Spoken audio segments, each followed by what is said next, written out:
இப்போ பாருங்க, இந்த ஃபேன் ஓடிட்டு இருக்கு. இந்த ஃபேன் இங்கே நின்னா எனக்கு என்ன ஆகும் தெரியுமா? கரெக்டாக காற்று வரும். நான் இங்கே வந்து நின்றுட்டு என்ன ஃபேன் இது,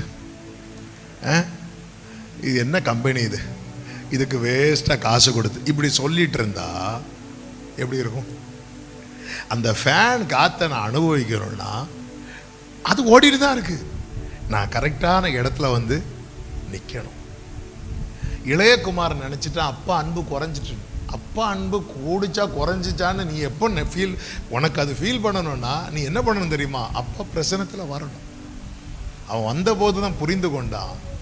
அவனால் தகப்பனுக்கு இத்தனை நஷ்டம் ஏற்படுத்த போதிலும் அந்த தகப்பன் ஒருபோது ஒரு செகண்டு கூட அவனை யாரா பார்க்கல தெரியுமா? வேலைக்காரனா பார்க்கல. அவனை யாராதான் ஃபிக்ஸ் பண்ணி வச்சிருந்தா தெரியுமா? என் பிள்ளை. அதனால தான் அவனுக்கு பாதரட்சியை கொடுத்தார். அந்த காலத்தில் அடிமைகளில் எது போட விட மாட்டாங்க தெரியுமா? செருப்பு போட விட மாட்டாங்க. அவன்கிட்ட இருக்கிற பாவம் அடிமையாக இருந்தான். அவன்கிட்ட அதனால தகப்பன் பாதரட்சியை கொடுக்கிறார். நீ அடிமை கிடையாது. வஸ்திரத்தை கொடுக்கிறார். நீ வேலைக்காரன் கிடையாது, நீ பிள்ளை. மோதிரத்தை கொடுக்கிறார். அதிகாரத்தை கொடுக்கிறார். அவன் உள்ள வந்து அந்த அதான் அன்பால் எல்லாம் தந்தீரே. அந்த அன்பு குறையாது.